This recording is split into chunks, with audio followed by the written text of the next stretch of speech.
हरे कृष्णा कृष्णा कृष्णा हरे हरे, हरे राम राम राम हरे हरे। कब लेंगे खबरिया रे, राम जी के चरणन में मन हो जा दीवाना रे, राम जी के चरणन में। हरे कृष्णा कृष्णा कृष्णा हरे हरे, श्रीमन नारायण नारायण नारायण, भजमन नारायण नारायण नारायण नारायण हरि हरि, श्रीमन नारायण हरि हरि। अरे गोविंद मेरो है, गोपाल मेरो है, श्री बांके बिहारी नंद लाल मेरो है। बांके बिहारी जय हो तुम्हारी, बांके बिहारी जय हो तुम्हारी, जय हो तुम्हारी लाला जय हो तुम्हारी। राधा रानी की जय, महारानी की, बोलो रसाने वाली की जय जय, बोलो राधे श्याम, जय श्री हरि भगवान की जय। 5वां प्रथम स्कंद का 5वां अध्याय सुनो। भगवान के यश कीर्तन की महिमा और देव ऋषि नारद जी का पूर्ण चरित्र। सुतुचा अथ तम सुकुमासी उपासीनं वृक्षवा, देव ऋषि प्राय विप्रति वीणा पाणी स्मने। नारदुचा पाराशरे महाभाग भवते, कच्चिदात्मना परतुष्यति शारीरयात्मा मानवेवा, जिज्ञासितं सुसपनमपि ते मदद्भुतं कृतवान् भारतं, यसत्यं सर्वथा परब्रह्म तं जिज्ञासित मदितं च यते ब्रह्म सनातनम्, अथापि शोचस्यामान् प्रकर्माणं कृतार्थैव। प्रभो बोल कृष्ण चंद्र भगवान की जय। सूजी कहते हैं, तदंतर सुखपूर्वक बैठे हुए वीणापाण परम यशस्वी देव ऋषि नारद जी मुस्कुराकर अपने पास ही बैठे महिषी व्यास जी ने कहा। नारद जी ने प्रश्न किया, महाभाग व्यास जी, आपके शरीर एवं मन दोनों ही अपने कर्म एवं चिंतन से संतुष्ट हैं। अवश्य ही आपकी जिज्ञासा तो भली भांति पूर्ण हो गई है, क्योंकि आपने जो ये महाभारत की रचना की है वह बड़ी ही अद्भुत है। वह धर्म आदि सभी महापुरुषार्थों से परिपूर्ण है। सनातन ब्रह्म तत्व को भी आपने खूब विचारा है और यह जान भी लिया है कि फिर भी प्रभु आप अकृतार्थ पुरुष के समान अपने विषय में शोक क्यों कर रहे हैं। व्यास जी ने कहा, आपने मेरे विषय में जो कुछ कहा वह सब ठीक ही है, वैसा होने पर भी मेरा हृदय संतुष्ट नहीं है। पता नहीं इसका क्या कारण है। आपका ज्ञान अगाध है, आप साक्षात ब्रह्मा जी के मानस पुत्र हैं, इसलिए मैं आपसे ही इसका कारण पूछता हूँ। नारद जी, आप समस्त गोपनीय रहस्यों को जानते हैं, क्योंकि आपने जो पुराण पुरुष की उपासना की है, जो प्रकृति पुरुष दोनों के स्वामी हैं और असंग रहते हुए ही अपने संकल्प मात्र से गुणों के द्वारा संसार की सृष्टि, स्थिति और प्रलय करते रहते हैं। आप सूर्य की भांति तीनों लोकों में भ्रमण करते रहते हो और योग बल से प्राणवायु के समान सबके भीतर रहकर अंतःकरणों के भी साक्षी भी हैं। योगानुष्ठान और नियमों के द्वारा परम ब्रह्म शब्द ब्रह्म दोनों को पूर्ण प्राप्ति कर लेने में भी मुझ में जो बड़ी कमी है उसे आप कृपा करके बदलाइए। व्यास जी नारद जी से प्रश्न कर रहे हैं। नारद जी ने कहा, हे व्यास जी, आपने भगवान के निर्मल यश का गान प्राय नहीं किया है। मेरी ऐसी मान्यता है कि जिससे भगवान संतुष्ट नहीं होते वह शास्त्र और ज्ञान अधूरा है। आपने धर्म और पुरुषार्थों का जैसा निरूपण किया है, भगवान श्री कृष्ण की महिमा वैसा निरूपण नहीं किया है। जिस वाणी से चाहे वह रस भाव अलंकार आदि युक्ति हो क्यों न हो, जगत को पवित्र करने वाली भगवान श्री कृष्ण के यश का कभी गान नहीं होता। वह तो कौओं के लिए उच्छिष्ट फेंकने के स्थान के समान अपवित्र मानी जाती है। मानसरोवर के कमनीय कमल वन में बिहरने वाले इन हंसों की भांति ब्रह्मधाम में विहार करने वाले भगवत चरणबिंद आश्रित परमहंस भक्त कभी उसमें रमण नहीं करते। इसके विपरीत इसमें सुंदर रचना भी नहीं है, जो दूसरे शब्दों से भी युक्त भी है। क्या कहते हैं उसको, महाभारत के रचयिता हैं, रचना करी ने, तो उसमें तो सब तरह के दोष हैं, सभी तरह के लोग हैं, मार काट सब कुछ। कृष्ण भगवान की कोई उसमें वो नहीं है ज़्यादा, बस संग तो है पर कृष्ण भगवान, लेकिन वो कृष्ण की अलग से वो करता है ना आदमी, संतुष्टि नहीं हुई है उनको। इसमें सुंदर रचना भी नहीं है, जो दूसरे शब्दों से और युक्त है, परंतु जिसका प्रत्येक श्लोक भगवान के सूचक नामों से युक्त है, वो वाणी लोगों के सारे पापों को नाश कर देती है। क्योंकि सत्पुरुष ऐसी ही वाणी का श्रवण गान और कीर्तन किया करते हैं। वह निर्मल ज्ञान भी जो मोक्ष को प्राप्ति का साक्षात साधन है, यदि भगवान की भक्ति से रहित हो तो उसकी उतनी शोभा नहीं होती है। फिर जो साधन और सिद्धि दोनों ही तथा में सदा ही अमंगल रूप है, वह काम कर्म और जो भगवान को अर्पण नहीं किया गया है, ऐसा अहेतुक निष्काम कर्म भी कैसे सुशोभित हो सकता है। महाभाग व्यास जी, आपकी दृष्टि अमोघ है, आपकी कीर्ति पवित्र है, आप सत्यनारायण सत्यपरायण एवं दृढ़व्रत हैं, इसलिए आप संपूर्ण जीवों के बंधन से मुक्त करने के लिए समाधि के द्वारा अचिंत्य शक्ति भगवान की लीलाओं का स्मरण कीजिए। जो मनुष्य भगवान की लीला के अतिरिक्त और कुछ कहने की इच्छा करता है, वह उस इच्छा से ही निर्मित अनेक नाम और रूपों के चक्कर में पड़ जाता है। उसकी बुद्धि भेदभाव से भर जाती है, जैसे हवा के झकोरों से टगमगाती हुई ढोंगी को कहीं भी ठहरने का ठौर नहीं मिलता। वैसे ही उसकी चंचल बुद्धि कहीं भी स्थिर नहीं हो पाती है। संसारी लोग स्वभाव से ही विषयों में फंसे हुए हैं। धर्म के नाम पर आपने उन्हें निंदित पशु हिंसात्मक हिंसा युक्त सकाम कर्म करने की भी आज्ञा दे दी है।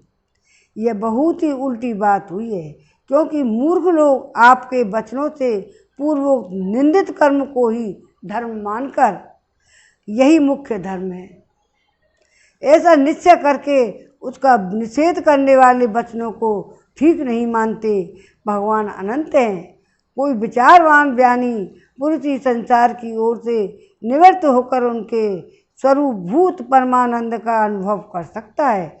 अतएव जो लोग पारमार्थिक बुद्धि से रहित हैं और गुणों के द्वारा नचाए जा रहे हैं, उनके कल्याण के लिए ही आप भगवान की लीलाओं का साधारण के हित की दृष्टि से वर्णन कीजिए। जो मनुष्य अपने धर्म का परित्याग करके भगवान के चरण कमलों का भजन सेवन करता है, भजन पर पक्के हो जाने पर तो बात ही क्या, यदि इससे पूर्व भी उसका भजन छूट जाए तो क्या वो कहीं उसका कोई अमंगल हो सकता है। परंतु जो भगवान का भजन नहीं करते, केवल स्वधर्म का पालन करते, अब जो चीज़ रह गई है ना उन पर वो बिन के लिए इसीलिए समझा रहे हैं व्यास जी को, नारद जी, कि वो भाग जो रह गए हैं भगवान की स्तुति के, उनका वर्णन रचेता बन जाए और उन्हें करें वर्णन। मालूम तो तुमको सब है, लेकिन वो वर्णन नहीं हुआ है व्यास जी द्वारा भक्ति से। अब भगवान नारद जी उनसे कह रहे हैं कि भगवान का भजन नहीं करते, केवल स्वधर्म का ही पालन करते हैं, उन्हें कौन सा लाभ मिलता है? बुद्धिमान मनुष्य को चाहिए वह उसी वस्तु की प्राप्ति के लिए प्रयत्न करे जो तिनके से लेकर ब्रह्मा पर्यंत समस्त ऊंची नीची योनियों में कर्मों के फलस्वरूप आने जाने पर भी स्वयं प्राप्त नहीं होती। संसार के विषय सुख तो जैसे बिना चेष्टा के दुख मिलते हैं, वैसे ही कर्म के फल रूप में अचिंत्य गति समय के फेर से सबको सर्वत्र स्वभाव से ही मिल जाते हैं। जैसे दुख मिल जाते हैं ना, ऐसे सुख मिल जाएंगे। व्यास जी जो भगवान श्री कृष्ण के चरण बिंद का सेवक है, वह भजन न करने वाले कर्मी मनुष्यों के समान देवात कभी बुरा भाव हो जाने पर भी जन्म मृत्यु में संसार में नहीं आता। वह भगवान के चरण कमलों के आलिंगन का स्मरण करके फिर उसे छोड़ना नहीं चाहता। उसे रस का चस्का जो लग चुका है, जिसकी जगत की उत्पत्ति स्थिति प्रलय होती है, वे भगवान ही इस विश्व के रूप में भी हैं। ऐसा होने पर भी वे इससे विलक्षण हैं, इस बात को आप स्वयं जानते हैं। तथापि मैंने आपको संकेत मात्र कर दिया है। हे व्यास जी, आपकी दृष्टि अमोघ है, आप इस बात को जानिए, आप पुरुषोत्तम भगवान के कलावतार हैं। उनको जागृत किया जा रहा है, जिससे अपने उसको जागृत करें अपने ज्ञान को, और जनता को बताएं। नारद जी का भी संकोच सही करें।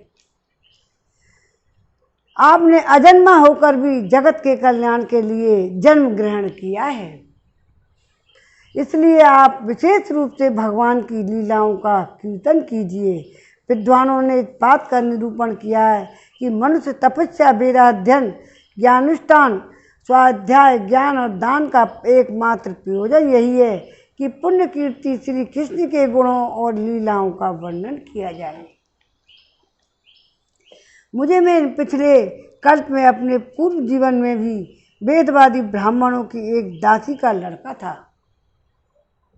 वे योगी वर्षा ऋतु में एक स्थान पर चतुर्मास कर रहे थे। बचपन में ही मैं उनकी सेवा में नियुक्त कर दिया गया। तब मैं तथापि बालक था, फिर भी किसी प्रकार की चंचलता नहीं करता था, जितेंद्रिय था, खेल कूद से दूर रहता था, आज्ञानुसार उनकी सेवा करता था। मैं बोलता भी बहुत कम था। मेरे इस शील स्वभाव को देखकर समदर्शी मुनियों ने मुझे सेवक पर अत्यंत अनुग्रह किया। उनकी अनुमति प्राप्त करके बर्तनों में लगा हुआ प्रसाद मैं एक बार खा लिया करता था, जिससे मेरे सारे पाप खुल गए। बर्तनों में लगा रह जावा ना प्रसाद, उसको खा लेता था, धुल गए। इस प्रकार उनकी सेवा करते करते मेरा हृदय शुद्ध हो गया और वे लोग जैसा भजन पूजन करते थे उसी में मेरी रुचि हो गई। प्यारे व्यास जी, उस सत्संग में, महाराज जी बता रहे हैं अपनी, उस सत्संग में उन लीलागान परायण महात्माओं के अनुग्रह से मैं प्रतिदिन श्री कृष्ण की मनोहर कथाएं सुना करता था। श्रद्धापूर्वक एक एक पद श्रवण करते करते प्रिय कीर्ति भगवान में मेरी रुचि हो गई। महामुने, जब भगवान में मेरी रुचि हो गई तब उन महामनोहर कीर्ति प्रभु में मेरी बुद्धि भी निश्चल हो गई। उस बुद्धि से मैं इस संपूर्ण सत और असत रूप जगत को अपने परम ब्रह्म स्वरूप आत्मा में माया से कल्पित करने लगा। इस प्रकार शरद और वर्षा, ये दोनों ऋतुओं में तीनों समय उस महात्मा मुनियों के श्री हरि के निर्मल यश का संकीर्तन किया और मैं प्रेम से प्रत्येक बात सुनता रहा। जब भी तो नारायण नारायण करें, तेरे मन नारायण नारायण नारायण, भजमन नारायण नारायण नारायण श्रीमन नारायण नारायण नारायण भजमन नारायण नारायण नारायण। मैं प्रेम से प्रत्येक बात सुनता रहा। अब चित्त के रजोगुण और तमोगुण को नाश करने वाली भक्ति का मेरे हृदय में प्रादुर्भाव हो गया। मैं उनका बड़ा ही अनुरागी था, विनयी था। उन लोगों की सेवा से मेरा पाप नष्ट हो चुके थे। मेरे हृदय में श्रद्धा थी, इंद्रियों में संयम था एवं शरीर वाणी मन से मैं उनका आज्ञाकारी था। उन दीन वत्सल महात्माओं ने जाते समय कृपा करके मुझ पर गुह्यतम ज्ञान का उपदेश किया, जिसका उपदेश स्वयं भगवान ने अपने श्रीमुख से किया है। उस उपदेश से ही जगत के निर्माता भगवान श्री कृष्ण की माया के प्रभाव को मैं जान सका, जिसके जान लेने पर उनके परम पद की प्राप्ति हो जाती है। सत्य संकल्प व्यास जी पुरुषोत्तम भगवान श्री कृष्ण के प्रति समस्त कर्मों को समर्पित कर देना ही संसार के तीनों तापों को एकमात्र औषधि है। यह बात मैंने आपको बतला दी। प्राणियों को जिस पदार्थ सेवन से जो रोग हो जाता है, वही पदार्थ चिकित्सा विधि के अनुसार प्रयोग करने पर क्या उस रोग की दूर करता नहीं करता। उसी प्रकार यद्यपि सभी कर्म मुनियों को जन्म मृत्यु रूप संसार के चक्र में डालने वाले हैं, तथापि जब वे भगवान की समर्पित कर दिए जाते हैं, तब उनका कर्मपना ही नष्ट हो जाता है। इस लोक में जो शास्त्र विहित कर्म भगवान की प्रसन्नता के लिए किए जाते हैं, उनसे परा भक्ति युक्त ज्ञान की प्राप्ति होती है। उस भगवदर्थ कर्म के मार्ग से भगवान के आज्ञा अनुसार आचरण करते हुए लोग बार बार भगवान श्री कृष्ण के गुण और नामों का कीर्तन तथा स्मरण करते हैं। प्रभु आप भगवान वासुदेव को नमस्कार है। हम आपको ध्यान करते हैं। प्रद्युम्न अनिरुद्ध संकर्षण को भी नमस्कार है। हरे कृष्ण हो हरे मुरारी, हे नाथ नारायण वासुदेवा। हरे कृष्ण ओ हरे मुरारी, हे नाथ नारायण वासुदेवा। श्रीमन नारायण नारायण नारायण, अरे भजमन नारायण नारायण नारायण, श्रीमन नारायण नारायण नारायण। बोल श्री कृष्णचंद्र भगवान की जय। अल्पकालीन संत सेवा से ही तुम्हारी चित्तवृत्ति मुझ में स्थिर हो गई है। अब तुम इस प्राकृत मलिन शरीर को छोड़कर मेरे पार्षद हो जाओगे। मुझे प्राप्त करने का तुम्हारा यह दृढ़ निश्चय कभी किसी प्रकार नहीं छूटेगा। समस्त सृष्टि का प्रलय हो जाने पर भी मेरी कृपा से तुम्हें मेरी स्मृति बनी रहेगी। आकाश के समान अव्यक्त सर्वशक्तिमान महान परमात्मा इतना कहकर चुप हो रहे। नारद जी के लिए भगवान ने बोला है। चुप उनकी इस कृपा का अनुभव करके मैंने इस श्रेष्ठों से भी श्रेष्ठतर भगवान को सिर झुकार कर प्रणाम किया। तभी से मैं लज्जा और संकोच छोड़कर भगवान के अत्यंत रहस्यमय और मंगलमय मधुर नामों और लीलाओं का कीर्तन कर स्मरण करने लगा। इस प्यार और मत्सर मेरे हृदय से पहले ही निवृत्त हो चुके थे। अब मैं आनंद काल की प्रतीक्षा करता हुआ पृथ्वी पर विचरण करने लगा। व्यास जी, इस प्रकार भगवान की कृपा से मेरा हृदय शुद्ध हो गया, आसक्ति मिट गई, मैं श्री कृष्ण परायण हो गया। कुछ समय बाद जैसे एकाएक बिजली कौंध जाती है, वैसे ही अपने समय पर मेरी मृत्यु आ गई। मुझे शुद्ध भगवत पार्षद शरीर प्राप्त होने का अवसर आने पर प्रारब्ध कर्म समाप्त हो जाने के कारण 5 भौतिक शरीर नष्ट हो गया। नारद जी पिछले जन्म अपने को बता रहे हैं, मेरे साथ ऐसा हुआ। अब शरीर नष्ट हो गया, कल्प के अंत में जिस समय भगवान नारायण एक कारण प्रलय और कालीन समुद्र के जल में शयन करते हैं, उस समय उनके हृदय में शयन करने की इच्छा से इस सारी सृष्टि को समेटकर ब्रह्मा जी जब प्रवेश करने लगे, तब उनके श्वास के साथ मैं भी उनके हृदय में प्रवेश कर गया। ब्रह्मा जी के, जब तो ब्रह्मपुत्र माने जाएं, तो इच्छा से सारी सृष्टि समेटकर ब्रह्मा जी जब प्रवेश करने लगे, तब उनके श्वास के साथ मैं भी उनके हृदय में प्रवेश कर गया। एक सहस्त्र चतुर्युग बीत जाने पर ब्रह्मा जगे, ब्रह्मा जी सो गए और उन्हें सृष्टि करने की इच्छा की, सृष्टि रचना की करने की। जब उनकी इंद्रियों में से मरीच आदि ऋषियों के साथ मैं भी प्रकट हो गया, तभी से मैं भगवान की कृपा से वैकुंठ आदि में और तीनों लोकों में बाहर भीतर बिना रोक टोक विचरण किया करता हूँ। मेरे जीवन का व्रत भगवत धन अखंड रूप से चलता रहता है। भगवान की दी हुई स्तर ब्रह्म से विभूषित वीणा पर तान छोड़कर मैं उनकी लीलाओं का गान करता रहता हूँ। सारे संसार में विचरता रहता हूँ। जब मैं उनकी लीलाओं का गान करने लगता हूँ, तब वे प्रभु जिनके चरण कमल समस्त तीर्थों के उद्गम स्थान है, जिनका यथोगान मुझे बहुत ही प्रिय लगता है, बुलाए हुए की भांति तुरंत मेरे हृदय में आकर दर्शन देते हैं। जिन लोगों का चित्त निरंतर विषय भोगों की कामातुर हो रहा है, उनके लिए भगवान की लीलाओं का कीर्तन संसार सागर से पार जाने का जहाज है। यह मेरा अपना अनुभव है। श्रीमन नारायण नारायण नारायण, भजमन नारायण नारायण नारायण, हरे कृष्ण गो हरे मुरारी, हे नाथ नारायण वासुदेवा। जय श्री कृष्णा।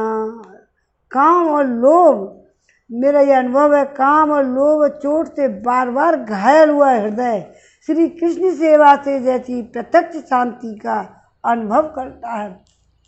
तुमने देखा होगा कृष्ण के मंदिर में जा कर के कोई भी आम आदमी कोई भी चला जाए, राधा कृष्ण की मूर्ति के आगे बड़ी शांति और संतुष्टि मिलती है।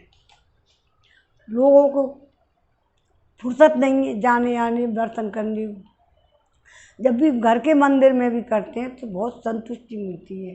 थोड़ी बहुत 5 मिनट भगवान के दर्शन के लिए आँख खोल के दर्शन करो, फिर उनका जब कहीं अलग से कहीं दूर हो तो उनका वो जो रूप था उसका मन में मनन करो, फिर देखो भगवान आते हैं कि नहीं आते।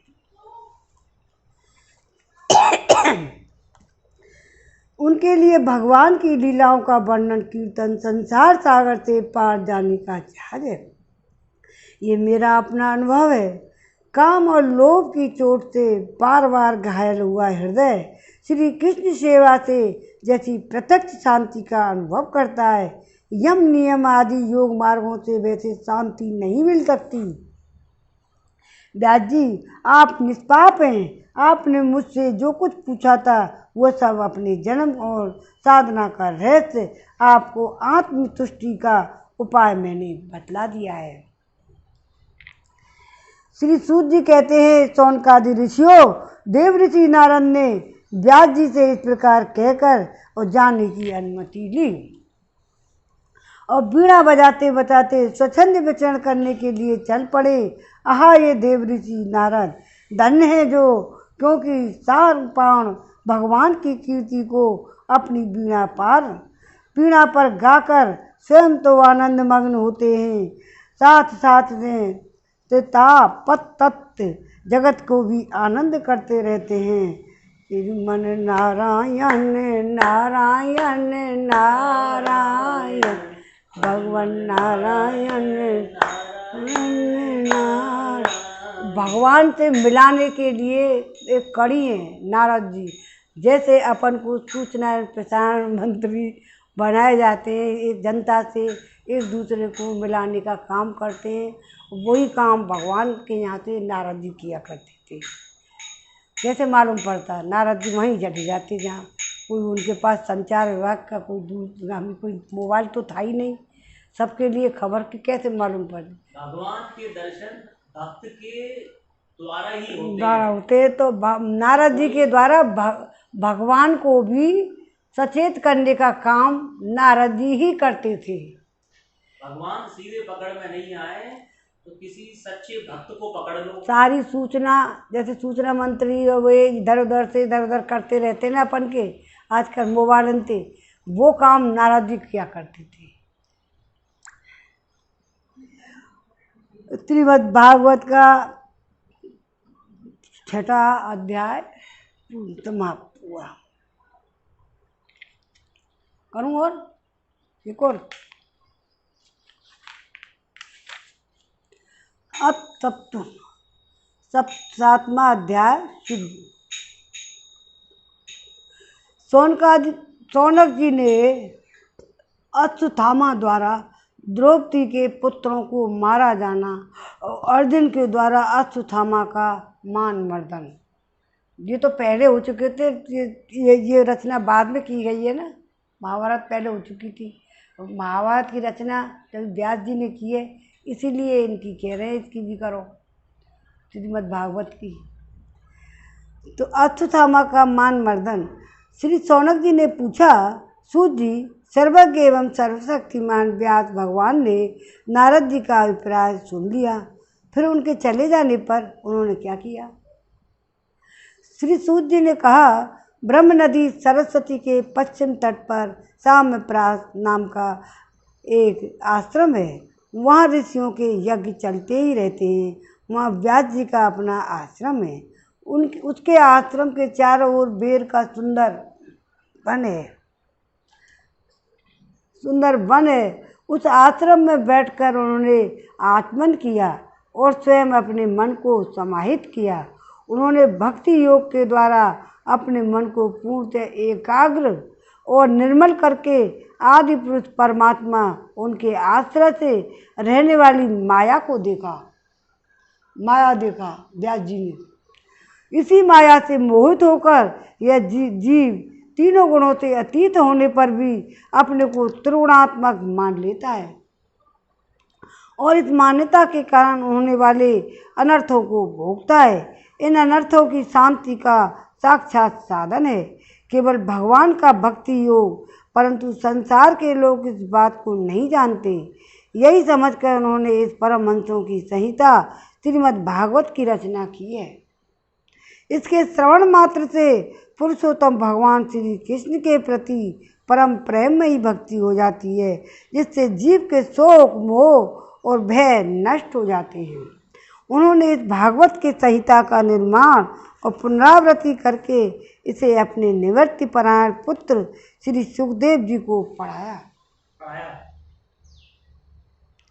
श्री शौनक जी ने पूछा, श्री सुखदेव जी तो अत्यंत निवृत्ति परायण हैं, उन्हें किसी भी वस्तु की अपेक्षा नहीं है, वे सदा आत्मा में ही रमण करते हैं, फिर उन्होंने किस लिए इस विशाल ग्रंथ का अध्ययन किया?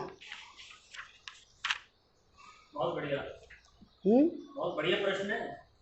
श्री सूत जी ने कहा, जो लोग ज्ञानी हैं, जिनकी अविद्या की गांठ खुल गई है और जो सदा आत्मा में ही रमण करने वाले हैं, वे भी भगवान की हेतु रहित भक्ति किया करते हैं, क्योंकि भगवान के गुण ही ऐसी मधुर हैं जो सबको अपनी ओर खींच लेते हैं। श्री सुखदेव जी तो भगवान के भक्तों के अत्यंत प्रिय और स्वयं भगवान वेद व्यास जी के पुत्र हैं। वो वेद व्यास जी के मुँह में से तमाई ले रही थी उनकी पत्नी, सुख तोता ही तो है, वो मुँह में घुस गया, आएगा इसमें। भगवान के गुणों ने उनके हृदय को अपनी ओर खींच लिया और उन्होंने अपने विवश होकर ही इस विशाल ग्रंथ का अध्ययन किया। शौनक जी, सूत जी ने कहा, हे शौनक जी, अब मैं राजश्री परीक्षित के जन्म और कर्म और मोक्ष की इस पांडवों के स्वर्गारोहण की कथा कहता हूँ, क्योंकि इन्होंने भगवान श्री कृष्ण को अनेकों कथाओं का उदय होता है। जिस समय महाभारत युद्ध में कौरव और पांडव दोनों पक्षों के बहुत से वीर और वीर गति को प्राप्त हो चुके थे और भीमसेन की गदा के प्रहार से दुर्योधन के जांघ टूट चुकी थी, तब अश्वत्थामा ने अपने स्वामी दुर्योधन का प्रिय कार्य समझकर द्रौपदी के सोते हुए पुत्रों को सिर काटकर उसके भेंट किए। यह घटना दुर्योधन को भी अप्रिय लगी, शिरण्य भेंट लेगो का, क्योंकि ऐसी नीच कर्मों की सभी निंदा करते हैं। उन बालकों की माता द्रौपदी अपने पुत्रों का निधन सुनकर अत्यंत दुखी हो गई। उसकी आंखों में आंसू छलछला आए, वह रोने लगी। अर्जुन ने उन्हें सांत्वना देते हुए कहा, कल्याणी, मैं तुम्हारे आंसू तब पहुँचूंगा जब उस आतताई ब्राह्मण धन का सिर गांडीव धनुष के बाणों से काट कर तुम्हें भेंट करूंगा। पुत्रों की अंत्येष्टि क्रिया के बाद तुम उस पर पैर रखकर स्नान करोगी। अर्जुन ने इस मीठी और विचित्र बातों से द्रौपदी की सांत्वना दे दी। अपने मित्र भगवान श्री कृष्ण की सलाह से उन्हें सारथी बनाकर कवच धारण कर और अपने भयानक गांडीव धनुष को लेकर वे रथ पर सवार हुए तथा गुरुपुत्र अश्वत्थामा के पीछे दौड़ पड़े। बच्चों की हत्या से अश्वत्थामा का भी मन उद्विग्न हो गया था। जब उसने दूर से ही देखा अर्जुन मेरी ओर झपटे जा रहे हैं, तब उसने अपने प्राणों की रक्षा के लिए पृथ्वी पर जहाँ तक भाग सकता था रुद्र से भयभीत सूर्य की भांति भागता रहा। जब उसने देखा कि मेरे रथ के घोड़े थक गए हैं और मैं बिल्कुल अकेला हूँ, तब उसने अनेकों को बचाने के लिए अपने को बचाने के लिए एकमात्र साधन ब्रह्मास्त्र समझा। वो तो मारो उतरम बच्चा पेट में ब्रह्मास्त्र समझा, यदि उसे ब्रह्मास्त्र को लौटाने की विधि मालूम नहीं थी। फिर भी वह प्राण संकट में देखकर उसने आचमन किया, ध्यानस्थ होकर ब्रह्मास्त्र का संधान किया। उस अस्त्र से सब दिशाओं में एक बड़ा प्रचंड तेज फैल गया। अर्जुन ने देखा अब तो मेरे प्राणों पर ही आ बनी है। तब उन्होंने श्री कृष्ण से प्रार्थना की। अर्जुन ने कहा, हे श्री कृष्ण, तुम सच्चिदानंद स्वरूप परमात्मा हो, तुम्हारी शक्ति अनंत है, तुम ही भक्तों को अभय देने वाले हो। जो संसार की धधकती हुई आग में जल रहे हैं, इन जीवों को उससे उबार वाले एकमात्र तुम ही हो। तुम प्रकृति से परे रहने वाले आदि पुरुष साक्षात परमेश्वर हो। अपनी चित्त शक्ति स्वरूप शक्ति से बहिरंग और त्रिगुणमयी माया को दूर भगाकर अपने अद्वितीय स्वरूप में स्थित हो। वही तुम अपने प्रभाव से माया मोहित जीवों के लिए धर्मादि रूप कल्याण का विधान करते हो। तुम्हारा यह अवतार पृथ्वी का भार हरण करने के लिए और तुम्हारे अनन्य प्रेमी भक्तजनों के निरंतर स्मरण ध्यान करने के लिए है। स्वयं प्रकाश स्वरूप श्री कृष्ण जी यह स्वयं भयंकर तेज और सब ओर से मेरी ओर आ रहा है। यह क्या है, कहाँ से क्यों आ रहा है, इसका मुझे बिल्कुल पता नहीं है। भगवान ने कहा, हे अर्जुन, यह अश्वत्थामा का चलाया हुआ ब्रह्मास्त्र है। यह बात समझ लो कि प्राण संकट उपस्थित होने से उसने इसका प्रयोग तो कर दिया है, परंतु वह इसकी अस्त्र को लौटाना नहीं आता है, नहीं जानता। किसी भी दूसरे अस्त्र में इसकी दवा देने की शक्ति नहीं है। तुम शस्त्र विद्या को भली भांति जानते ही हो। ब्रह्मास्त्र के तेज से ही इस ब्रह्मशास्त्र को की प्रचंड आग को बुझा दो। सूत जी कहते हैं, अर्जुन विपक्षी वीरों के मारने के में प्रवीण थे। भगवान की बात सुनकर उन्होंने आचमन किया और भगवान की परिक्रमा करके ब्रह्मास्त्र के निवारण के लिए ब्रह्मास्त्र का ही संधान किया। बाणों से चेष्टित इन दोनों ब्रह्मास्त्रों के तेज प्रलयकालीन सूर्य और अग्नि के समान आपस में टकरा कर सारे आकाश दिशाओं में फैल गए और बढ़ने लगे। तीनों लोकों के जलाने वाली उन दोनों अस्त्रों की बढ़ी हुई लपेटों से प्रजा जलने लगी और उसे देखकर सबने यही समझा पहले अकाल का सामर्थ्य पहले आ गई सामर्थक अग्नि है। उस आग से प्रजा का लोगों का नाश होते देख भगवान की अनुमति से अर्जुन ने उन दोनों को ही लौटा लिया। अर्जुन की आंखें क्रोध से लाल लाल हो रही थी। उन्होंने झपट कर उस क्रूर अश्वत्थामा को पकड़ लिया, जैसे कोई रस्सी से पशु को बांध ले वैसे ही बांध दिया। अश्वत्थामा को बलपूर्वक बांधकर अर्जुन ने जब शिविर की ओर ले जाना चाहा तब उनसे कमल नयन भगवान श्री कृष्ण ने कुपित होकर कहा, हे अर्जुन, इस ब्राह्मण धर्म को छोड़ना ठीक नहीं है। दम को कि इसको तो मार ही डालो। इसने रात में सोए हुए निरपराध बालकों की हत्या की है। धर्मवेता पुरुष, असावधान मत वाले पागल सोए हुए बालक, स्त्री विवेक ज्ञान शून्य शरणगत रतिहीन भयभीत शत्रु को भी कभी नहीं मारते, परंतु दुष्ट और क्रूर पुरुष दूसरों को मारकर अपने प्राणों का पोषण करता है। उसका तो वध ही करके उसके लिए कल्याणकारी है। पाप नहीं लगता है, जब इतना पाप कर लिया है तो उसको मार दो। भगवान ने कही फिर देखना क्या होगा, क्योंकि वैसी ही आदत को लेकर यदि वह जीता है और भी पाप करता है, उन पापों के कारण नरकगामी होता है।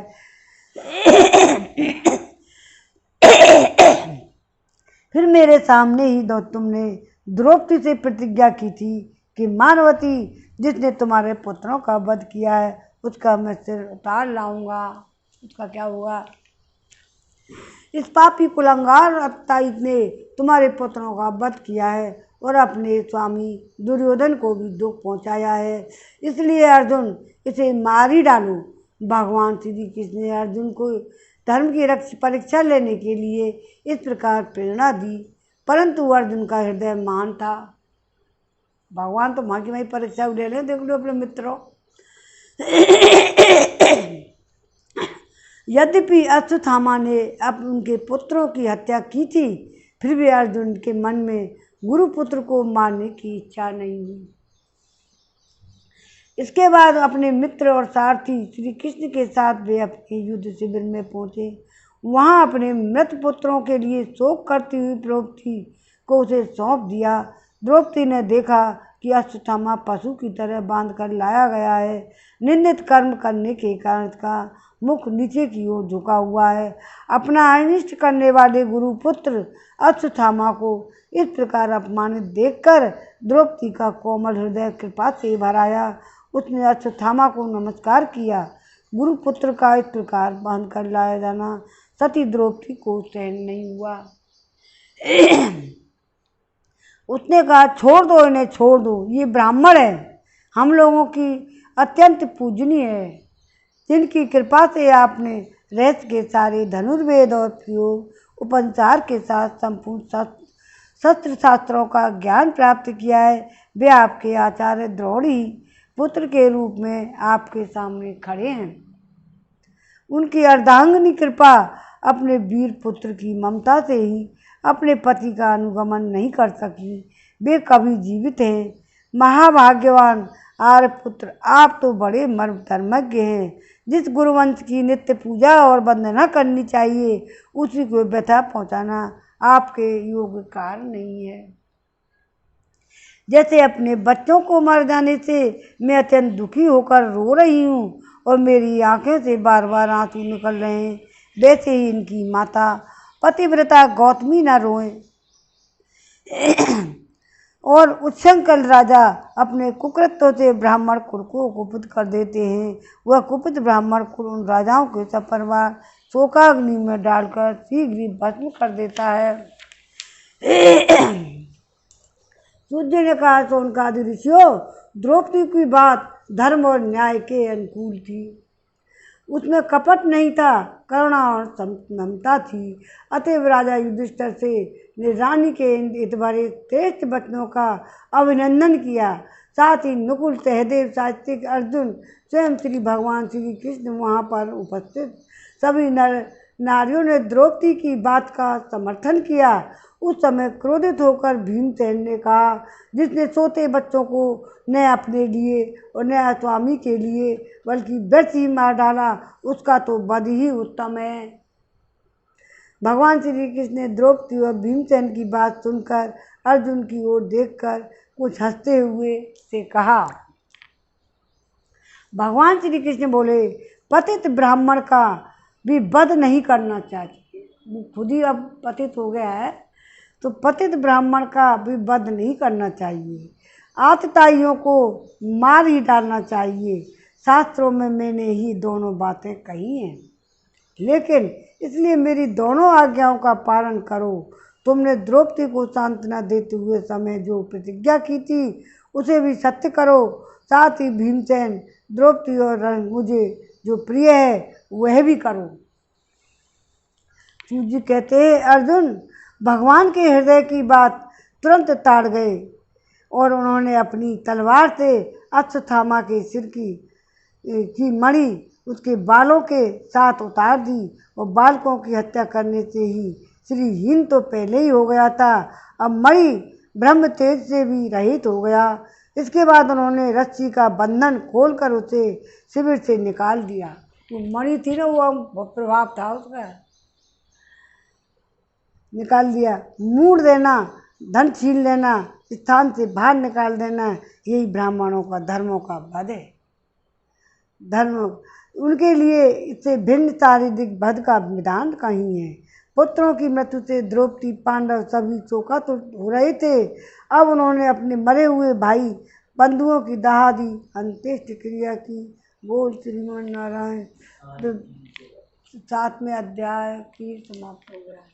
बस श्रीमन नारायण नारायण नारायण, भजमन नारायण नारायण नारायण, श्रीमन नारायण नारायण नारायण। गोविंद मेरो है, गोपाल मेरो है, श्री बांके बिहारी नंदलाल मेरो है। गोविंद मेरो है, गोपाल मेरो है, श्री राधे गोविंद श्याम मेरो है। राधा रानी की जय, महारानी की जय, राधा रानी की जय, महारानी की जय। बोलो राधा रमन श्याम जी की जय। बोलो श्री राधे श्याम। बोलो कृष्णचंद्र भगवान की जी, बोल कृष्णचंद्र भगवान की जय।